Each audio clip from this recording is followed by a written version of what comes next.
Hey everyone, Chad from Nature Box Pet Emporium here today to do a species spotlight on one of my favorite reptiles in the whole wide world. We're going to be talking about the Pygmy Chameleon.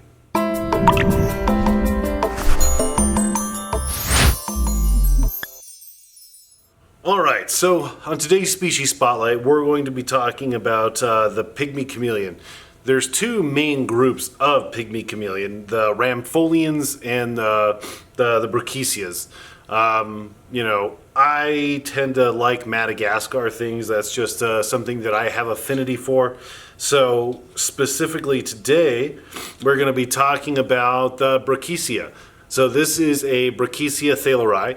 Pygmy chameleons used to be really popular at one point, but with importation becoming less and less in recent years, they're just not as popular, not as abundant, not as available as they used to be. And for reasons that I can't wrap my head around, people haven't really jumped on board with reproducing these with a lot of regularity in captivity, despite the fact that they do really well as captive pets. Pygmy chameleons are very simple to care for. Treat them something like a dart frog. So you want to keep them in a naturalistic enclosure. Room temperatures typically are fine. Old UVB bulbs are fine. You don't have to get, like a bearded dragon, a $60 mercury vapor bulb, 40-gallon tank, all these things that end up being, $500 or $600 if you do it right. The Pygmy chameleon can live in something like a 10-gallon tank that most of you probably have lying around your house. Something even better than that would be something equivalent to a Zoom Ed, 12, 12, 18, or even better, an 18, 18, 18, done up really nice so that they have a naturalistic environment for them to live in. So again, treat them something like a frog. Have your drainage layer on the bottom, have lots of appropriately sized plants, leaf litter, seed it with springtails, isopods, so it's bioactive, it's easy for you to care for, and it also gives your Pygmy chameleon things to eat. These can be housed somewhat communally. You don't want to have too many males. This is a male here. I'm not sure if the camera can focus in on that. So he has a bulge at the base of his tail, so that is a boy. Boys do get a little territorial with one another. However, if you have lots of vegetation, lots of small sticks for their cute little mitten feet to grab onto, they can establish, like, this is my area, this is my area, and you can have a few females roaming around in there.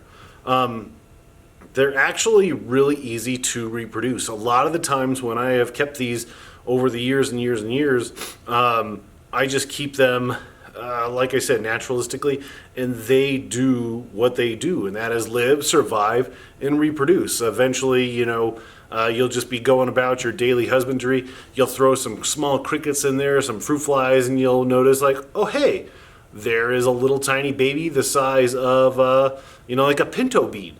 So it's really, really, really cool to just let them live their lives, and you are the casual observer, only adding input in the way of food. So they're really cool. Keep them in small groups if you're able to. These guys, at this day and age, as of filming this video, they are going to cost you knocking on the door of $100, maybe a little bit less. But make sure to get good ones. Pygmy chameleons can come in looking a little rough. There is, very infrequently captive bred ones available. Always get those if you are able to. But if you are buying an import, which chances are that you are, ask for specific pictures. Make sure that they're not sunken in. Make sure that those eyes are open, wide, alert. You don't want an animal that looks lethargic or lazy or what could best be described as just really tired. You want somebody like this dude who is aware. He's cruising around on my hand. He knows what's up. He's keeping one eyeball on me, one eyeball on the camera. So he's aware of the situation. But other than that, so lighting, again, going back to keep it like a frog, old UVB lights are what I prefer. You can give them, like, a 25-watt basking light if you want to, just to provide a little bit of temperature variance inside the cage from area to area. If they want to utilize that, they can. Food. So feed them small crickets, isopods, springtails, flightless fruit flies are good. Houseflies, they love houseflies. That's probably their favorite.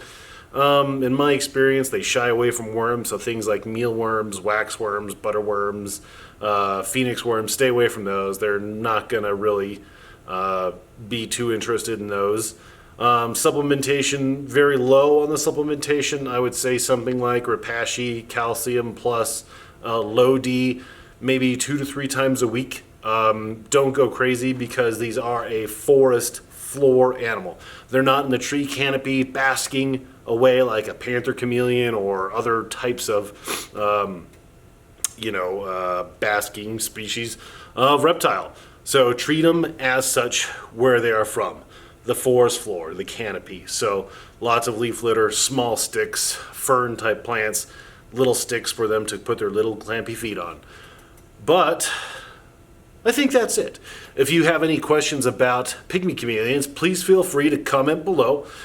Make sure you subscribe to our channel, share the video with a friend, and if you have any pygmy chameleon questions, you can feel free to call us at the store.